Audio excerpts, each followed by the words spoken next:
Peace. Billy the Mill.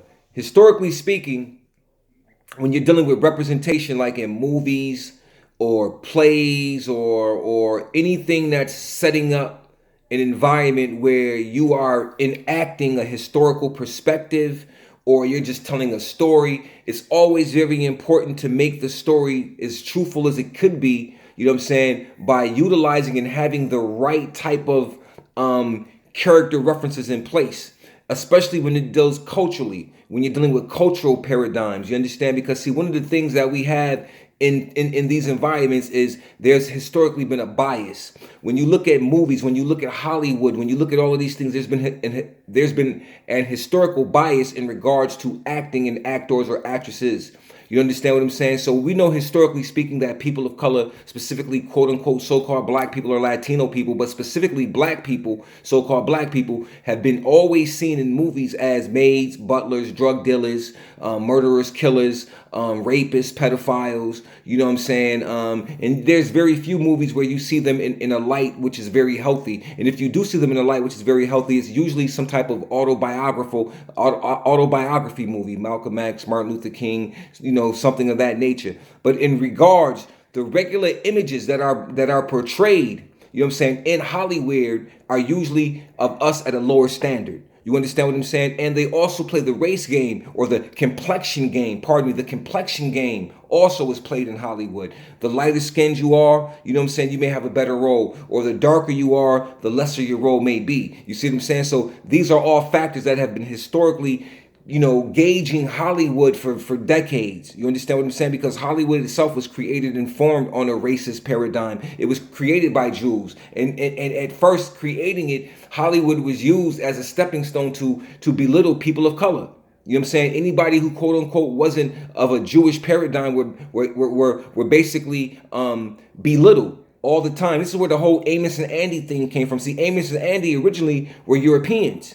You understand what I'm saying? Who had a radio show and they took on the faces. I mean, they took on the voices and acting voices of quote unquote so-called black men and black people or whatever. And they even blackfaced it for a little while. You see what I'm saying? So I'm saying all this to say that in this day and time, this is still an issue.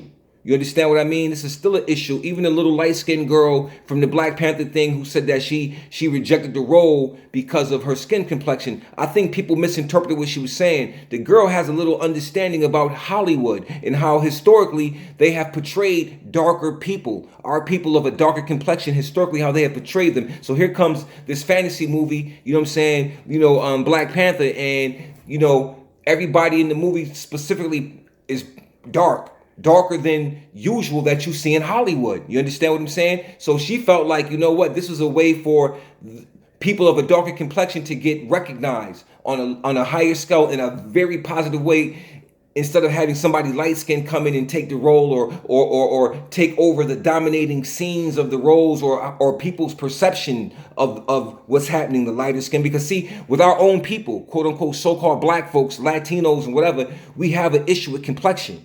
That's still a problem in our community. You see what I'm saying? So these things are very important. We still have our own situations to go that we need to be dealing with. But the reason I'm saying all of this in regards to Hollywood, in regards to the inequalities in movies and plays and so on and so forth, because I want to discuss what is happening in Ithaca, New York. I want to give a big applaud, applause to those youth in Ithaca, New York for standing strong and for being able to see and recognize and identify the discrepancies. You understand what I'm saying? That have taken place and that will currently take place if not challenged. You see what I'm saying? So cultural representation is always an important factor. You understand what I'm saying? And for those people in Ithaca who try to fight against those children in their ability to stand strong for what is right, you should be ashamed of yourself. But see, I understand the science of indoctrination, and I understand the science of racism, and I understand the science of being terrified and not wanting to exchange power or letting what you think your power may be, letting it go and sharing it with other people. See, I understand that. You see what I'm saying? But this is a new day and time. And the youth have always been, in every decade, it has always been the youth that have made the effective changes. You see what I'm saying? It has always been the youth that has stood firm. and made the effective changes. I hope and pray that these children continue to stand their ground and that their parents aid them and that the community aids them. Because the thing about racism is this: racism will continue to live as long as it's not challenged and identified and exposed. You see what I'm saying? You can't sugarcoat racism. There's a lot of things you can't sugarcoat. You know what I'm saying? You just can't do it. See, I always say somebody wants to make evil seem good and make good seem evil. And we see it all the time in many different paradigms and many different ways that our society is dealing with issues. You cannot force another person to believe or accept what to them may be a falsehood or a lie. You can't use duress or coercion to make somebody or to force somebody into believing as you believe. You see what I'm saying? It's not actual fact. See, a belief cannot be proven. Because you believe something don't mean that it's an actual fact. You see what I mean? A belief can't be proven. These children aren't using beliefs. They're using actual facts. The actual fact is that in the past there have been plays that haven't been culturally represented properly. You understand what I'm saying? And these children see that. They see the importance of recognizing, you know what I'm saying, everyone. They see the importance of the cultural representation, because what you do is you show the contributions of all people and not just one side or not just one view. Historically, when you do have movies of color with people in it, there's always a European who's in the movie to save the people of color. It's always a European in the movie. Whenever you have a movie dealing with indigenous people or people of color, it's always a European coming to save the people. But we know in reality, in history, it was always the opposite. It was the European coming and destroying the land masses and the indigenous people. So I want to say this, Ithaca, here's an opportunity for you to grow, Ithaca. Here's an opportunity for you to actually challenge the ideal of racism, to challenge it. You cannot expect those who are victims of racism to confront it, you know what I'm saying, and to fix it. Because see, the victims aren't the creators of racism. Racism is a concept that was created many centuries ago. But it was built and specifically centered around a particular paradigm. See, all of the Europeans at one point in time, by the 18th century, they decided to become white. They decided to become white. See, white is a political status. It has nothing to do with a biological makeup or a color. You see what I'm saying? That's the game that they play. It's called the color of law. It's a game that's being played, and many of us fall into it. But we know and understand there's no such thing as a white, red, yellow, or black man or woman. Not a fact. So as long as you play into that, you play into the illusion. So what I want to do, and what I'm saying is that the concept of race and its deconstruction is something that needs to be dealt with and adequately dealt with in Ithaca. You need to sit down. You need to bring somebody in who can actually adequately address this issue for those who want to actually know what it is and who want to defeat it. You first have to witness it and recognize that it exists. Quote unquote, white privilege doesn't allow the European to actually see how racist they are, because it's an inbred type of frequency in them, you know what I'm saying, that makes them seem to be a little better than everybody else, even though they may not practice that. You see what I'm saying? Because it's so inbred that some things that you do or some things that you say, you may not even recognize that it may be bigoted or racist. You see what I'm saying? Because you don't know or haven't never experienced racism to the level that other people have. So you don't know the signs and the symbols, the words, or so on. You don't understand those things. You see what I'm saying? So it's very important that there's a whole construct.